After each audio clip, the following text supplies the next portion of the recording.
সর্বভারতীয় ডাক্তারি প্রবেশিকায় দুর্নীতির বিরুদ্ধের পথে নামল বৃহস্পতিবার পূর্ব বর্ধমান জেলার এসএফআই এর ছাত্র সংগঠন। শহর বর্ধমানের পার্কাস রোড থেকে মিছিল সহযোগে এসে গার্জেন গেট চত্বরে আন্দোলনে সামিল হয় তারা। পূর্ব বর্ধমান জেলা কমিটির সম্পাদক অনির্বাণ রায়চৌধুরী বলেন, গতকাল রাতে হঠাৎ করে নিট পরীক্ষা বাতিল করা হয় কেন তা প্রকাশ্যে স্বচ্ছভাবে আসছে না। আমরা এসএফআই এর পক্ষ থেকে বলতে চাই, কেন্দ্র এবং রাজ্য সরকার থার্ড পার্টি সংস্থা দিয়ে পরীক্ষা কন্ডাক্ট করছে, কিন্তু সেই সমস্ত সংস্থাগুলি স্বচ্ছতার বিনিময়ে কাজ করছে না। আমাদের দাবি, স্বশাসিত সংস্থা দিয়ে পরীক্ষাগুলি কন্ডাক্ট করতে হবে।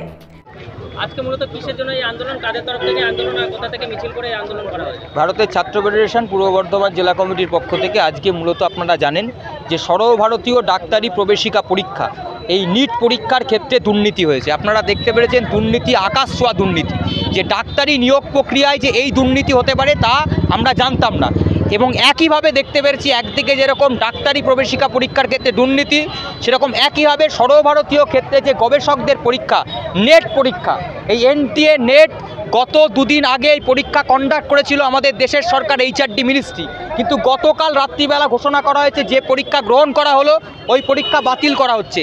এখনও পর্যন্ত সিবিআই তদন্তের কথা বললেও এই পরীক্ষা বাতিল করা হলো কেন তা প্রকাশ্যে স্বচ্ছভাবে আসছে না। আমরা বলতে চাই, আমরা এর আগেও এসএফআইয়ের পক্ষ থেকে বলেছি যে দেশ এবং রাজ্যের সরকার যে বিভিন্ন থার্ড পার্টি সংস্থাগুলোকে দিয়ে যে পরীক্ষা কন্ডাক্ট করছে, এই সংস্থাগুলোর স্বচ্ছতার বিনিময়ে পরীক্ষা নিচ্ছে না। আমরা এসএফআইয়ের পক্ষ থেকে আগেও ডিমান্ড করেছিলাম, আজকেও ডিমান্ড করছি যে স্বশাসিত সংস্থা দিয়ে আমাদের দেশ এবং রাজ্যের সরকারকে এই পরীক্ষাগুলোকে কন্ডাক্ট করতে হবে এবং পরীক্ষার মধ্যে যেন কোনো রকম দুর্নীতি না থাকে, অস্বচ্ছতা না থাকে তা পরিষ্কার করতে হবে। আমরা বলতে চাই, এই যে নেট পরীক্ষা বন্ধ করলো এর পেছনেও ঘোটালা আছে। এই নেট পরীক্ষা কেন কার্যকরী করা হচ্ছে? ইতিমধ্যে যে বিশ্ববিদ্যালয়গুলোতে রিসার্চ এলিজিবিলিটি টেস্ট চলতো, আরইটি রেট, সেই রেট পরীক্ষা বন্ধ করে দিয়েছে। এখন গবেষণাতে যুক্ত হওয়ার একমাত্র পরীক্ষা হচ্ছে নেট। এই পরীক্ষা বাতিল করে দেওয়া মানে হাজার হাজার গবেষক যারা আগামী দিনে গবেষণা করার জন্য ইউনিভার্সিটিগুলোতে যাওয়ার কথা ছিল তাদেরকে পিছিয়ে দেওয়া হলো। আমরা বলতে চাই, পরীক্ষা পেছালে চলবে না। আগামী দিনে পরীক্ষা কবে গ্রহণ করবে তা প্রকাশ্যে আনতে হবে এবং তার পাশাপাশি এই যে রেট, নেট, টেট, এই দুর্নীতিগুলো চলছে, এই দুর্নীতি বন্ধ করে স্বচ্ছতার বিনিময়ে এই পরীক্ষাগুলোকে কার্যকরী করতে হবে। তো অবশ্যই কারা কন্ডাক্ট করছে? এইচআরডি মিনিস্ট্রি, কেন্দ্র সরকারের। টেট কারা কন্ডাক্ট করছে? রাজ্যের শিক্ষা দপ্তর।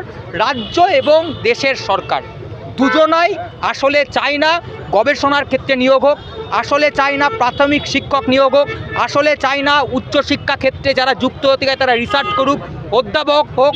এবং এর পেছনে আমরা জানি যে এই যে কার্যকরী করছে তার পেছনে তো নয় জাতীয় শিক্ষানীতি জড়িত আছে। আমরা অবশ্যই বলছি এটা রাজ্য সরকার এবং দেশের সরকারের মদদে চলছে। এই পদ্ধতিকে আমরা মানছি না। স্বশাসিত ষষ্ঠ সংস্থার বিনিময়ে নেট হতে পারে, রেট হতে পারে, কিংবা নিট হতে পারে, এই পরীক্ষাগুলোকে কার্যকরী করতে হবে। এই আন্দোলনের পক্ষে কি সফলতা পাবেন বলে মনে হচ্ছে?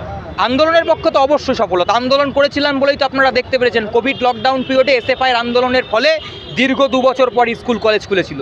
আমরা বলতে চাই, এই আন্দোলনে আজকেই হয়তো আমরা ফলাফল পাবো না, কিন্তু ধারাবাহিক আমাদের বামপন্থী ছাত্র সংগঠনের আন্দোলন। আমরা কোনোদিন টি20 ম্যাচ বা কোনোদিন ওয়ানডেতে বিশ্বাস করি না। আমরা জানি এই শাসকের বিরুদ্ধে আন্দোলন করতে এবং ধারাবাহিক আন্দোলন করতে হবে। ধারাবাহিক আন্দোলন এসএফআইয়ের পক্ষ থেকে আমরা করে যাব। আপনার নাম? অনির্বাণ রায়চৌধুরী, এসএফআই পূর্ব বর্ধমান জেলা কমিটির সম্পাদক।